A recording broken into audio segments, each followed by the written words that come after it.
श्री परमात्मने नमः। ओम श्री गुरुभ्यो नमः। ओम श्री ऋषिभ्यो नमः। ओम सहनाववतु सहनौ भुनक्तु सह वीर्यं करवावहै तेजस्विनावधीतमस्तु मा विद्विषावहै। ओम शांति शांति शांति।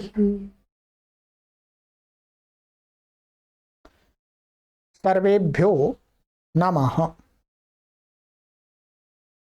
देववाणी संस्कृतं यूट्यूब चलदृश्यं प्रति भवतां भवतीनां च हार्दं स्वागतम्। मित्रों, प्रारंभिक रचनानुवाद कौमुदी न्यू कोर्स की लाइव कक्षा संख्या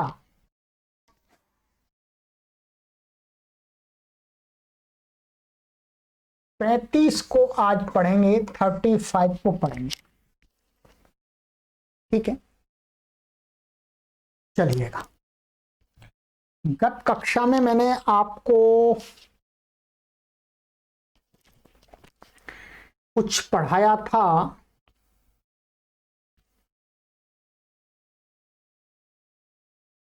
छठवें अभ्यास,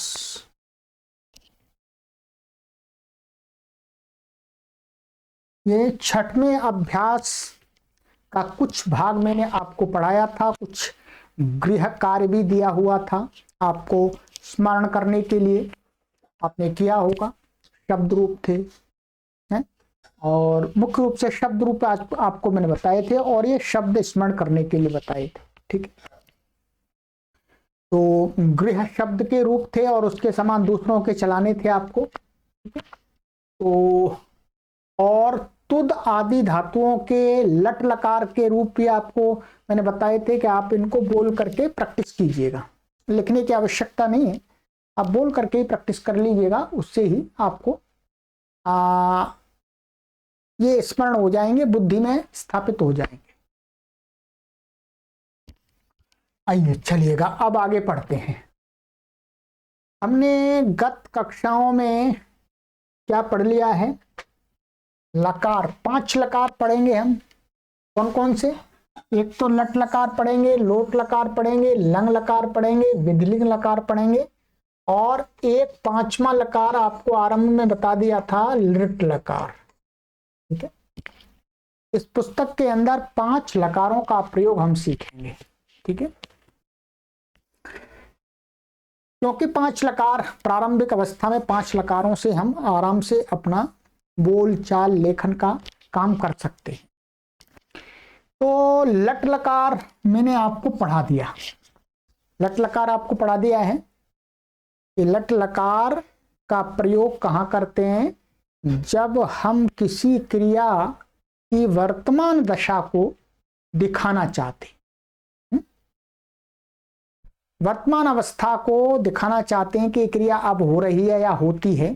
ठीक है, तब इसका लट लकार के रूपों का प्रयोग करते हैं, जैसे पठति, पठता, पठन्ति आदि।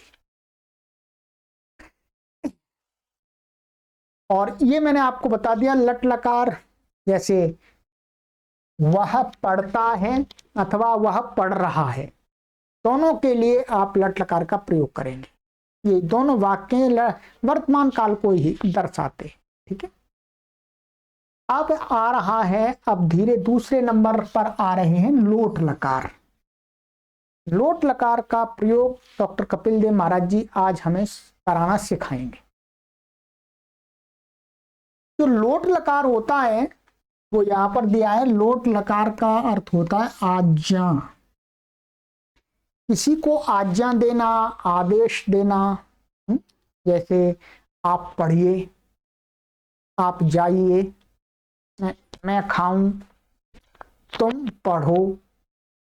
इस प्रकार से हम जब प्रयोग करते हैं, माने आदेशात्मक हम कोई क्रिया करने के लिए कहते हैं किसी को, स्वयं को अथवा दूसरे को, तो कौन से लकार का प्रयोग होता है?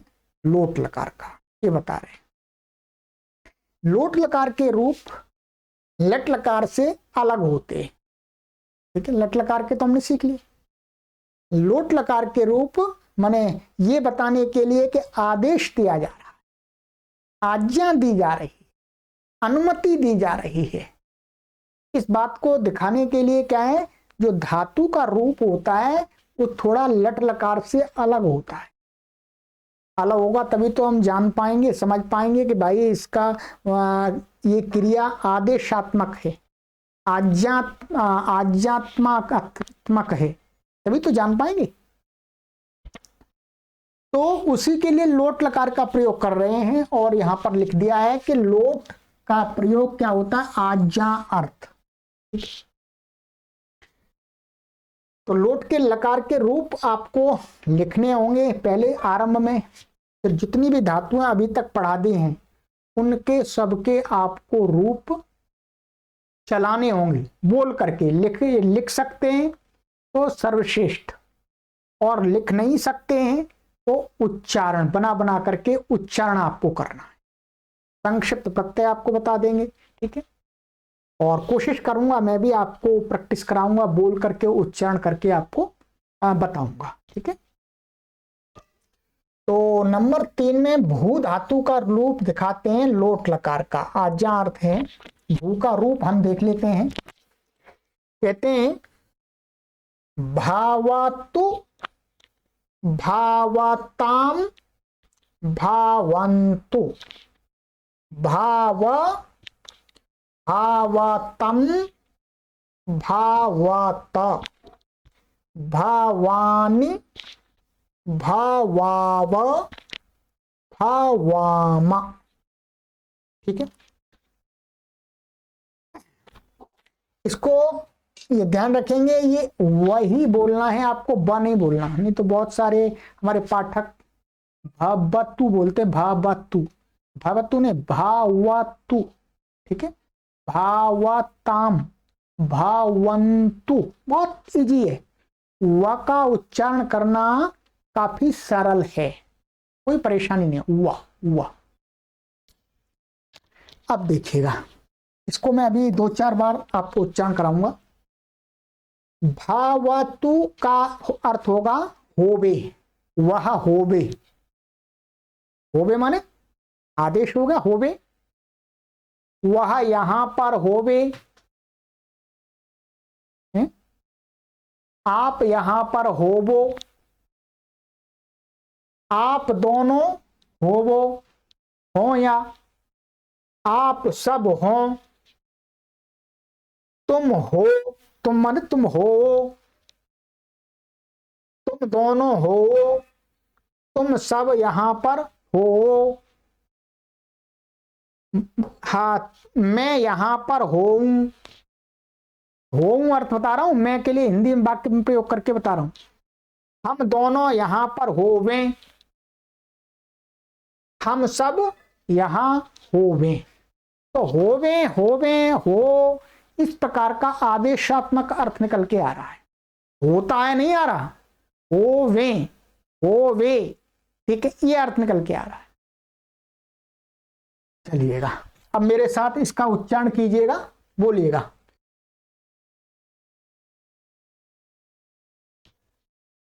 भावतु, भावताम, भावन्तु, भाव, भावतम, भावत, भावानि, भावाव, भावाम। ये प्रथम पुरुष, मध्यम पुरुष, उत्तम पुरुष, एक वचन, द्विवचन, बहुवचन। ठीक है, ये तो आप समझ ही सकते हैं, बताने की कोई आवश्यकता भी नहीं है। भावतु, भावताम, भावन्तु, भावा, भावातम, भावात, भावानि, भावाव, भावाम। यहां पर मुझे एक बात स्मरण आ गई, आप सभी के साथ में शेयर करता हूं। आजकल क्या होता है, लोग ठीक से व्याकरण को पढ़ते नहीं है, संस्कृत को पढ़ते नहीं है और संस्कृत का प्रयोग करना चालू कर देते हैं। ठीक है, तो ये शब्द हैं, आप देखेंगे बहुत जगह लिखा हुआ देखेंगे, और जहां तक संस्कृत के संस्थानों में भी आप लिखा देखेंगे, सरकार के द्वारा संचालित कुछ संस्थान है उन पर भी लिखा देखेंगे। क्या लिखते हैं, मैं आपको कुछ कुछ वाक्य बता रहा हूं, ऐसे बहुत सारे होते हैं। ये क्या है, भाव माने हो। ठीक है, आप देखेंगे बहुत जगह ऐसा लिखा होता, आति थी दे वो, ऐसा लिख देते हैं। क्यों? क्योंकि वो लोग समझते हैं कि संस्कृत अर्थात किसी शब्द के पीछे विसर्ग लगा देना या बिंदी लगा देना ऊपर, संस्कृत का शब्द बन गया। तो ऐसा बहुत जगह मैंने लिखा हुआ देखा। फेसबुक आदि पर प्रचार करने वाले संस्कृत के प्रचारक, क्योंकि ठीक से संस्कृत पढ़ी नहीं उन्होंने, ऐसा लिख के देखेंगे, अतिथि देवो भावः। भावः शब्द कोई अर्थ ही नहीं है, यहां पर कोई अर्थ ही नहीं है। इसका अर्थ है अतिथि को देवता मानने वाले होवो तुम अतिथि को देवता मानने वाले होवो माने बनो। कौन सा है, ये वाला प्रयोग है।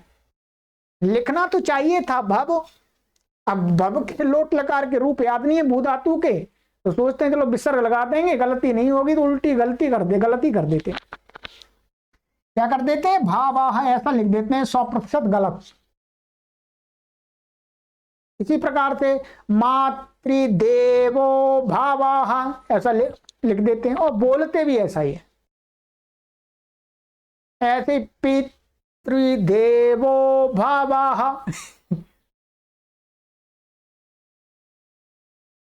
इस प्रकार से यदि आप संस्कृत भाषा को जानते हैं तो आप ये गलती नहीं करेंगे। आप कैसे करेंगे, इसको नहीं लिखेंगे, आप कहेंगे अतिथि देवो भाव, अतिथि को देवता मानने वाले हो वो माने बनो तुम। कुछ लोग इसका क्या अर्थ करते हैं, कुछ लोग अर्थ करते हैं कि अतिथि देवता है। क्या इसका करते हैं, अतिथि देवो भव, अरे अतिथि को देवता मानो, अतिथि देवता है। ये शब्द क्या है, ये हाथ उस व्यक्ति के लिए कहा जा रहा है कि तुम अतिथि को देवता मानने वाले बनो। ये अतिथि को नहीं कहना, ये अतिथि को देवता मानने वाले व्यक्ति को कहता है।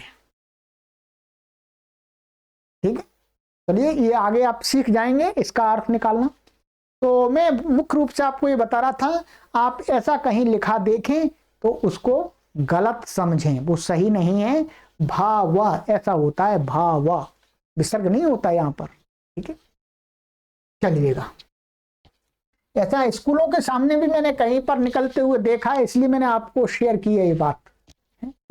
स्कूल विद्या के मंदिर होते हैं, परंतु विद्या के मंदिर तो हैं, परंतु वहां पर ठीक से पढ़ाने वाले लोग नहीं है, जानने वाले नहीं है संस्कृत भाषा के, तो इसलिए गलतियां कर देते हैं और वो प्रचलन में आ जाती हैं। फिर लोग, अब हम किसी को कहेंगे कि भाई ये सही है, तो वो सामने वाला, अरे ऐसे कैसे सही होगा, सही तो ये है, हमने ये लिखा देखा है,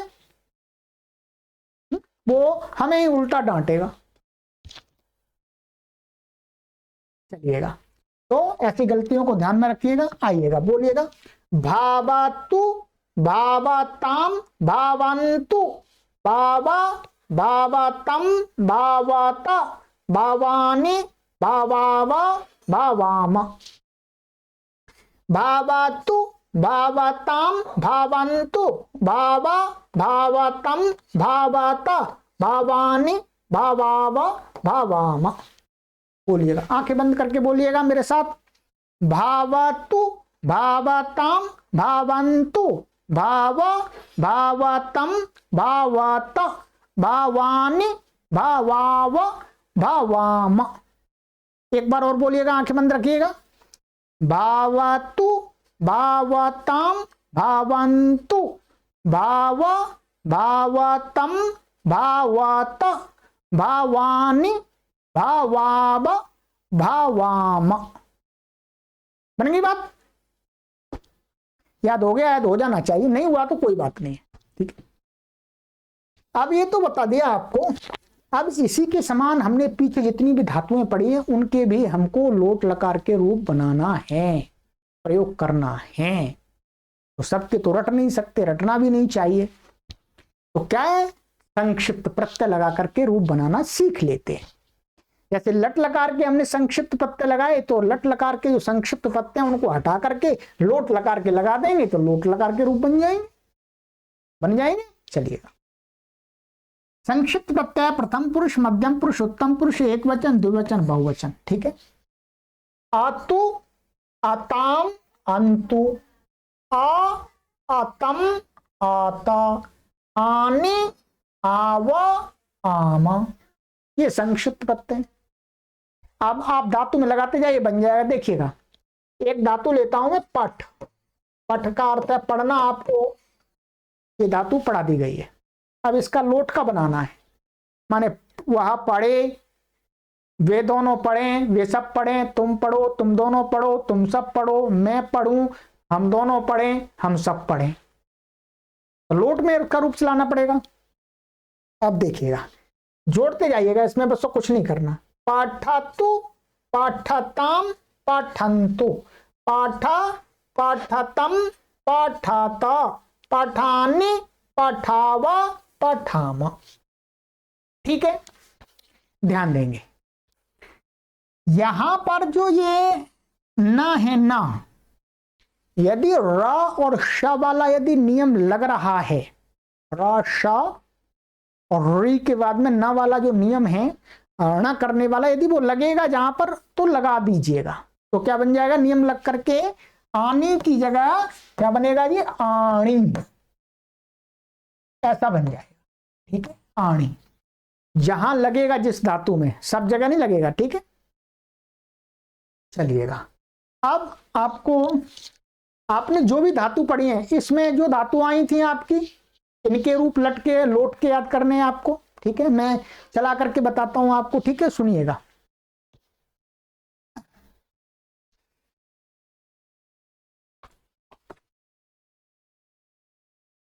चलिएगा, पुस्तक में हाथ में ले लेता हूं और धातु यहां देखता जाता हूं, और आपके सामने यहां पर संक्षिप्त प्रत्यय रहेंगे, ठीक है। संक्षिप्त प्रत्यय रहेंगे तो आपको समझने में सुविधा रहेगी, ठीक है। अब है तो धातु है इसी के अंदर, पहले इसकी रूप चलाते हैं जल्दी से, फिर आगे पीछे चलेंगे। तो धातु, तो दाताम, तो दंतु, तो दा, तो दातम, तो दाता, तो दानी, तो दावा, तो दामा। फिर इसके बाद में इश धातु थी, इसको क्या कर लेते हैं, इच्छ कर लेते हैं। अब देखिएगा, इच्छा तु इच्छताम इच्छन्तु, इच्छा इच्छतम इच्छाता, इच्छानि इच्छाव इच्छामा, ठीक है। इसके बाद में है आपकी स्पृशा, ठीक है। स्पृशतु स्पृशताम स्पृशन्तु, स्पृशा स्पृशतम स्पृशत, स्पृशानि स्पृशाव स्पृशामा। जो न वाला, न को ना इसमें नहीं लगेगा क्योंकि बीच में शा आ रहा है, इसलिए शा एक्स्ट्रा आ रहा है, इसलिए नहीं लगेगा, ठीक। इसके बाद में आपका लिख, क्या है, लिख।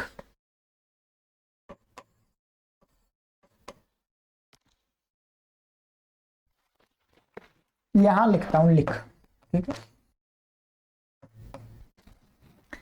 लिखतु, लिखताम, लिखन्तु, लेखा, लिखतम, लिखाता, लिखानी, लिखाव, लिखामा, ठीक है।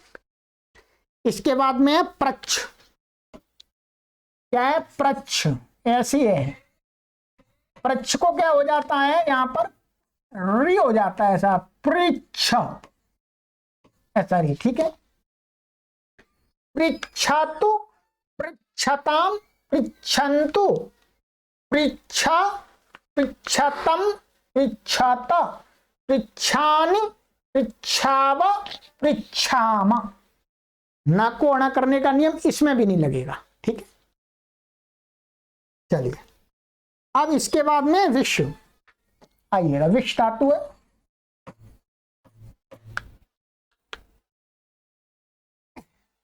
विशतु, विशताम, विशन्तु, विश, विशतम, विशत, विशानि, विशाव, विशामा, ठीक।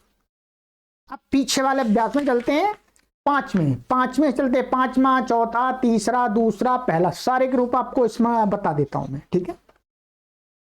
पांचवें अभ्यास में आपकी धातुएं थी, पहली धातु थी खाद। क्या थी? खाद। खादतु, खादताम, खादन्तु, खाद, खादतम, खादता, खादानि, खादाव, खादामा, ठीक है। फिर है आपकी क्रीड।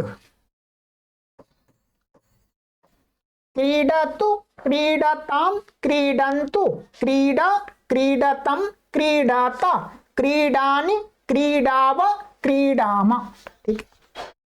फिर इसके बाद में पत। पततु, पतताम, पतन्तु, पता, पततम, पताता, पतानि, पताव, पतामा, ठीक है। फिर इसके बाद है आपकी स्मृ। कौन सी धातु है? स्मृ। ऐसा, स्मृ को क्या कर लेते हैं? ऐसा कर लेते हैं, स्मार, ठीक है, स्मार। इसमें क्या है? र के बाद में यहां पर न को अणा हो जाएगा, यहां पर नियम लग जाएगा, ठीक है। तो अब इसमें प्लस करना है संक्षिप्त प्रत्यय। स्मारतु, स्मरताम, स्मरन्तु, स्मारा, स्मरतम, स्मारता, स्मराणि, स्मराव, स्मरामा, ठीक है। फिर इसके बाद में आपका जी। जी धातु है, जी को क्या कर लेते हैं? ऐसा हो जाता है जय, ऐसा, ठीक है। जय बना करके प्लस करते हैं संक्षिप्त प्रत्यय, जैसे लट में बनाया था। तो जायतु, जायताम, जायन्तु, जाया, जायतम, जायता, जायानि, जायाव, जायामा। फिर इसके बाद में नी।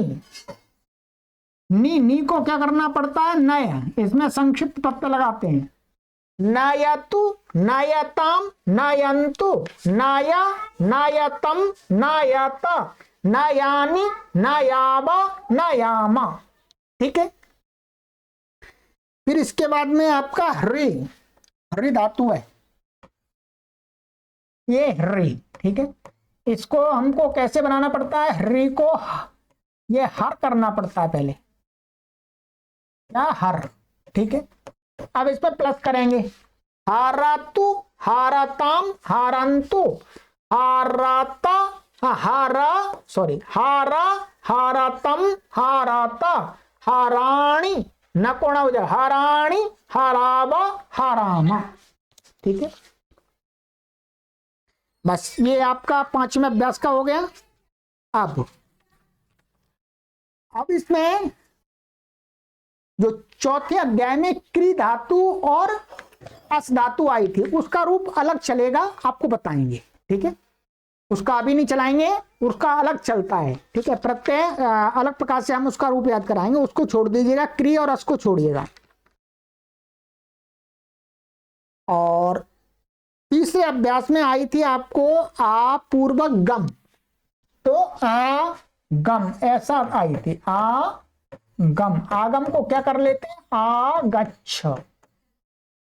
ठीक है, अब इसका रूप चलाएंगे, आगच्छतु, आगच्छताम, आगच्छन्तु, आगच्छ, आगच्छतम, आगच्छत, आगच्छामि, आगच्छाव, आगच्छाम। दृश्य, दृश्य को पश्य कर लेते हैं, क्या पश्य आदेश करके प्लस पश्यतु, पश्यताम, पश्यन्तु, पश्य, पश्यतम, पश्यत, पश्यामि, पश्याव, पश्याम। ठीक है, और इसके बाद है आपका स्था। क्या धातु थे, स्था, स्था को क्या हो जाता है, तिष्ठ, तिष्ठ, तो तिष्ठतु, तिष्ठताम, तिष्ठन्तु, तिष्ठ, तिष्ठतम, तिष्ठत, तिष्ठानि, तिष्ठाव, तिष्ठाम। ठीक है, फिर इसके बाद में पा, पा, पा को क्या कर लेते हैं, पिब, संक्षिप्त प्रत्यय लगाते हैं, पीबतु, पीबताम, पीबन्तु, पीबा, पीबतम, पीबाता, पीबानि, पीबाव, पीबाम। ठीक है, फिर है आपका ग्रा, ग्रा, ग्रा को क्या कर लेते हैं, जिघ्र, फिर इसमें प्लस करते हैं, जिघ्रतु, जिघ्रताम, जिघ्रन्तु, जिघ्रा, जिघ्रतम, जिघ्राता, जिघ्रा, ध्यान दे, जिघ्राणि, यहां पर नकोड़ा हो जाएगा, जिघ्राणि, जिघ्राव, जिघ्राम। फिर है सद, सद धातु को क्या हो जाता है, सीध, प्लस जोड़िएगा, सीदतु, सीदताम, सीदन्तु, सीदा, सीदतम, सीदाता, सीदानि, सीदाव, सीदाम। ठीक है, ये हो गया आपका। आप इसके बाद में सीध के बाद में आपकी ये तीसरे अभ्यास की कंप्लीट हो गई। अब है दूसरे अभ्यास में, दूसरे अभ्यास में आपकी धातु है पहली रक्ष। ठीक है, रक्षतु, रक्षताम, रक्षन्तु, रक्ष, रक्षतम, रक्षाता, रक्षाणि, यहां पर न कोणा हो जाएगा, रक्षाणि, रक्षाव, रक्षाम। फिर है आपकी वद, वदतु, वदताम, वदन्तु, वद, वदतम, वदत, वदानि, वदाव, वदाम। ठीक है, फिर है आपका पच, पचतु, पचताम, पचन्तु, पाचा, पचतम, पाचाता, पचानि, पचाव, पचाम। ठीक है, फिर है आपका नम, नामतु, नामताम, नामन्तु, नामा, नामतम, नामता, नामानि, नामाव, नामाम। ठीक है, फिर पहले अभ्यास पर आ जाइएगा। पहले अभ्यास में क्या धातु थी, सबसे पहली भू, भू का तो याद कर ही लिया आपने, भू का तो सबसे पहले कर ही दिया। उसके बाद में पट, पट का भी करा दिया मैंने आपको। और फिर गम, ये गम, गम को क्या करते हैं, गच्छ, गच्छ करते हैं। गच्छ में आप जोड़िएगा, गच्छतु, गच्छताम, गच्छन्तु, गच्छ, गच्छतम, गच्छता, गच्छानि, गच्छाव, गच्छाम। ठीक है, चलिएगा। फिर है हस, हस प्लस हसतु, हसताम, हसन्तु, हस, हसतम, हसत, हसानि, हसाव हसाम। अब मैंने आपका बहुत सहयोग कर दिया है, अब अभ्यास आपको करना पड़ेगा जी, क्योंकि ये सारे रूप आपको सभी धातुओं के कहीं एक पुस्तक में लिखे हुए नहीं मिलते। ठीक है, तो अब मैं ही, गुरुजी का काम होता है गुरुजी उच्चारण करके बताएं, मैंने अपना कार्य कर दिया। अब आपका कार्य करना है कि आपको अभ्यास करना है। ठीक है, पाठकों का काम है अभ्यास करना, तो अब आप अभ्यास कीजिएगा।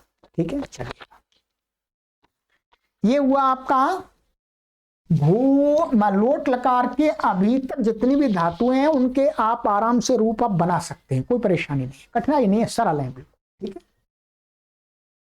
चलिएगा आगे देखते हैं महाराज जी क्या कहते हैं। सूचना, संक्षिप्त रूप लगाकर पठ गम आदि तथा तुद आदि के रूप बनावे, जैसे पठतु गच्छतु वदतु तुदतु इच्छतु लिखतु पृच्छतु आदि। आपको मैंने स्वयं कर दिया है आप सभी की सेवा में। ठीक है, आप ही हमारे लिए भगवान है, क्योंकि आपको हम पढ़ा रहे हैं, आप पढ़ रहे हैं परिश्रम पूर्वक, तो ये मैंने सबके रूप आपको बना दिए, अब आपको उच्चारण कीजिएगा। चलिएगा, ये इसमें जो कार्य था कुछ रूप आदि का वो समाप्त हो गया है। अब इसके अंदर महाराज जी ने 2 नियम बताए हैं, उन नियमों को हमें देखना है। ठीक है, 2 नियम बताए हैं, इनको देख लेते हैं। पहला नियम है 11वां नियम, स्टार वाला विशेष है, कर्माणि द्वितीया। ये क्या है, सूत्र है, ये पाणिनीय ग्रामर का सूत्र है। पाणिनीय जो अष्टाध्यायी है आपको हम दर्शन करा देते हैं, आप आगे चल के यदि पढ़े पंडित विद्वान विदुषी बनना चाहेंगे तो आप जरूर आप इसको पढ़ेंगे। ये अष्टाध्यायी है, इसके अंदर संपूर्ण संस्कृत ग्रामर है। ठीक है, तो जो भी यहाँ पर सूत्र बताएंगे वो इस पुस्तक के सूत्र हैं महर्षि पाणिनि के। ठीक है, महर्षि पाणिनि का नाम तो सुना ही होगा आपने, नहीं सुना है तो फिर मैं बोल रहा हूं आप सुन लीजिएगा। तो कर्माणि द्वितीया ये सूत्र है, ये नियम बनाता है। क्या नियम बनाता है, कर्म कारक में द्वितीया होती है। द्वितीय माने द्वितीया विभक्ति होती है, द्वितीय विभक्ति माने द्वितीया विभक्ति के रूप प्रयोग होते हैं। वाक्य में कर्ता होता है, कर्ता में प्रथमा विभक्ति होती है, फिर क्रिया होती है, क्रिया में कर्ता के अनुसार वचन और पुरुष होता है। फिर हर वाक्य में जरूरी नहीं कर्म हो, परंतु यदि वाक्य के अंदर कोई कर्म आता है तो पहचान बताई थी आपको कि हिंदी में जिसके पीछे को लग जाए, जिसके पीछे को लग जाए उस शब्द को क्या मानना चाहिए, ये कर्म कारक का है। तो उस शब्द के संस्कृत में कौन से रूप प्रयोग करने वाक्य के अंदर, द्वितीय विभक्ति। जैसे रामः विद्यालयं गच्छति, इसका अर्थ क्या हुआ, राम विद्यालय को जाता है। आप ऐसे भी कह सकते हैं राम विद्यालय जाता है, ये भी कह सकते हैं, परंतु आप हिंदी में सही बोलना चाहेंगे तो आप इसको ऐसे बोलिएगा राम विद्यालय को जाता है, को आ गया पीछे। ठीक है, तो राम विद्यालय को जाता है। राम क्या करता है, राम विद्यालय को जाता है। प्राय करके इसमें ऐसा करते हैं कि कर्म की पहचान कैसे करें, तो कहते हैं क्रिया पर प्रश्न उठा लेना चाहिए। माने कर्ता और क्रिया, माने क्रिया के साथ में कर्ता को लेकर के प्रश्न उठा लेना चाहिए। यदि हमने पहले कर्ता को पहचान लिया और फिर हमने क्रिया को पहचान लिया, अब हम प्रश्न उठाएंगे कि जो कर्ता है वो क्या क्रिया करता है, क्या क्रिया करता है। तो जो उत्तर मिलेगा वो वास्तव में क्या बन जाता है, कर्म बन जाता है। जैसे हम इसमें प्रश्न उठाएं, रामः गच्छति, ऐसा हमने किया, इसको आप साइलेंट कर दीजिएगा थोड़ी देर के लिए। रामाह गच्छति। अब आपके मन में आएगा कि राम गमन क्रिया से क्या करता है, गमन क्रिया से क्या करना चाहता है। तो उत्तर मिलेगा कि वो विद्यालय को प्राप्त होना चाहता है, तो विद्यालय को उसे प्राप्त करना है। तो विद्यालय क्या आ गया, कर्म आ गया। गमन क्रिया किस लिए कर रहा है, क्योंकि उसे विद्यालय को पहुंचना है। ऐसे ही सा पुस्तकम पठति, तो वह पुस्तक पढ़ता है। सा प्रश्नम पृच्छति, वह प्रश्न पूछता है। तो अब सा पठति, प्रश्न करेंगे, वह पढ़ता है, वह क्या पढ़ता है, तो उत्तर क्या मिलेगा, पुस्तक को पढ़ता है, तो पुस्तकम पठति। तो ये द्वितीय का रूप हो गया, ये द्वितीय का रूप हो गया। विद्यालय का द्वितीय विद्यालय में बनता है, पुस्तकम का पुस्तकम बनता है समान। और सब प्रश्नम पृच्छति, तो वह पूछता है, प्रश्न कोई करे, क्या पूछता है, तो प्रश्न पूछता है। तो प्रश्न ये कर्म हो गया, द्वितीय का रूप हो गया राम के समान। ठीक है। अब आपको यहां पर एक बात और हम आज बता देते हैं आपको। यहां पर आपके मन में यदि आप थोड़ा ध्यान देंगे तो एक बात आपके मन में उठेगी, एक प्रश्न उठेगा कि यहां पर विसर्ग कहां चला गया। ये तो सह है, महाराज जी ने लिख दिया सा पुस्तकम पठति सा प्रश्नम पृच्छति, ऐसा लिख दिया महाराज जी ने। तो ये तो गलत लग रहा है, ये तो गलत सा लग रहा है।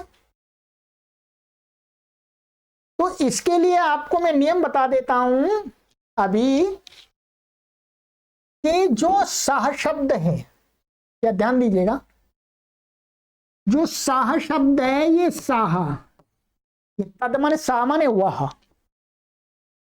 यदि इसको वाक्य में हम प्रयोग करते हैं और इसके आगे कोई शब्द आ जाता है, क्या शब्द आ जाता है, जैसे यहां पर पठति,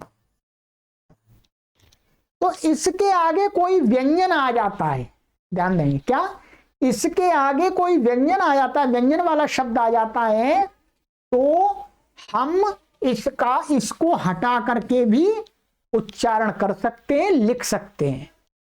हम इसको ऐसे भी लिख सकते हैं सा पठति, और हम इसको ऐसे भी लिख सकते हैं साह पठति। ये दोनों प्रकार का प्रयोग देखने में मिलता है। ठीक है, ये समझ जाइएगा, ये भी सही है, ये भी सही है।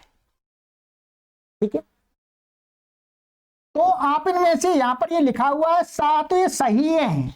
आगे कोई स्वर आता है, ठीक है, स्वर आता है तो भी केवल एक को छोड़ करके, ध्यान देंगे, यदि मात्र यदि इस विसर्ग के बाद में सा के बाद में कोई भी स्वर आ जाए, तो भी इसको हटा करके लिख सकते हैं, विसर्ग को हटा करके, जैसे सा आगच्छति। ठीक है, देख रहे हैं आप, दिख रहा होगा आपको।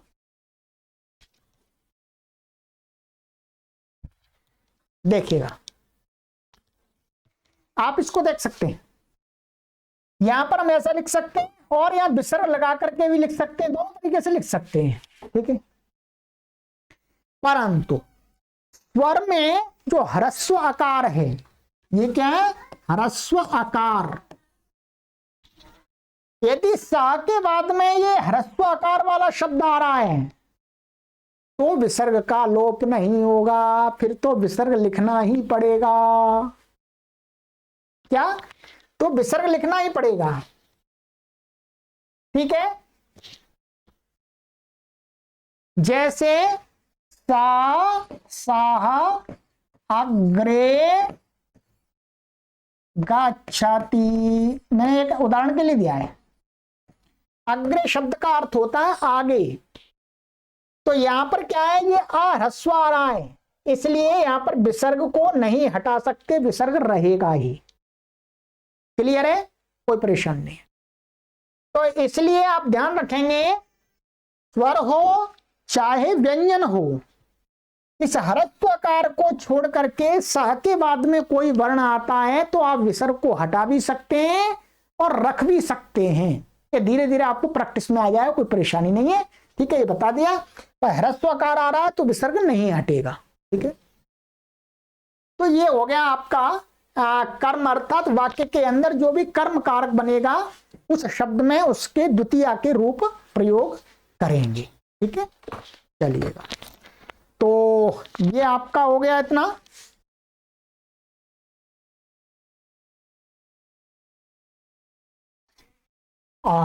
चलिए मित्रों, ये नियम क्लियर हुआ आपका। अब नियम है 12। ये 12 एक तो कर्म कारक में द्वितीय विभक्ति होती है, जो कर्म को कहने वाले शब्द हैं उनको। ठीक है, कर्म माने जो कर्म कारक जो वाक्य में बनते हैं। अब दूसरी जगह और कहां द्वितीय होती है उसको बता रहे हैं। ठीक है, कहते हैं अभिताः उभयताः परिताः सर्वताः प्रतिधिक और विना के साथ द्वितीया होती है। ध्यान देंगे, क्या कह रहे हैं? ये अव्यय है, ये सभी क्या है? अव्यय हैं, इनके रूप नहीं चलते। अभिता का अर्थ होता है दोनों ओर। ठीक है, उभयता का अर्थ भी होता है दोनों ओर, दोनों साइड। परितः का अर्थ होता है चारों ओर। सर्वता का अर्थ होता है सब ओर, ये पढ़े हुए हमने। प्रति का अर्थ होता है ओर, इसी अभ्यास में पढ़ा था हमने। धिक का अर्थ होता है धिक्कार। और विना ये अव्यय है, इसका अर्थ होता है बिना, उसके बिना, इसके बिना, बिना अर्थ, विदाउट। ठीक है, कहते हैं इन शब्दों के साथ द्वितीया होती है। ध्यान देंगे, इन शब्दों में द्वितीया नहीं होती क्योंकि इनके रूप नहीं चलते। ये शब्दों का संबंध जिनके साथ होता है वाक्य में, क्या वाक्य में इन शब्दों का संबंध जिसके साथ होता है उन शब्दों में द्वितीया होती है। क्लियर है? अभिता दोनों ओर, तो जिसके दोनों ओर, तो उस शब्द में द्वितीया होगी। ये ध्यान रखेंगे, इनमें द्वितीया नहीं होती। इनके साथ साथ का अर्थ है इनका संबंध जिनके साथ होता है उन शब्दों में द्वितीया होती है। ठीक है, क्योंकि इनमें तो हो ही नहीं सकती है, तो अब भी जैसे ग्रामम अभिताः। आप देखिएगा, इसका अभिता का संबंध किसके साथ है? किसके दोनों ओर? गांव के दोनों ओर। तो ग्रामम में द्वितीया का प्रयोग कर दिया, ग्रामम अभिताः, गांव के दोनों ओर। ऐसे ही उभयतः वा, चाहे इसका प्रयोग कर सकते हैं, चाहे इसका ग्रामम उभयतः, गांव के दोनों ओर, दोनों पर्यायवाची शब्द है, गांव के दोनों ओर। ऐसे ग्रामम प्रति, गांव की ओर, किसकी ओर? गांव की ओर। तो ग्रामम में द्वितीया हो गई आपकी। ऐसे ही दुर्जनम धिक, दुर्जन को धिक्कार। तो धिक का संबंध दुर्जन के साथ में, किसको धिक्कार कर रहे हैं? दुर्जन को। तो दुर्जनम धिक, तो दुर्जनम में द्वितीया हो गई, राम के समान इसका रूप चलता है। रामम विना, ध्यान देंगे क्या है? रामम विना, राम के विना। तो किसके बिना? राम के, तो रामम में द्वितीया हो गई है। ठीक है, तो ये आपको मैंने नियम 2 बता दिए हैं। और आज की कक्षा में आपको गृह कार्य मैंने दिया है कि इन धातुओं के सभी के रूप आपको चलाइएगा, अभ्यास कीजिएगा और ये नियम आपको ध्यान रखने हैं। अब अगली कक्षा में आपको हम देंगे गृह कार्य। ठीक है, तब तक आप प्रैक्टिस कीजिएगा और पीछे की सभी बातों को कॉपी में अपनी नोटबुक में देखते रहिएगा। ठीक है, चलिएगा आगे की कक्षा में मिलते हैं। सर्वेभ्यो नमः।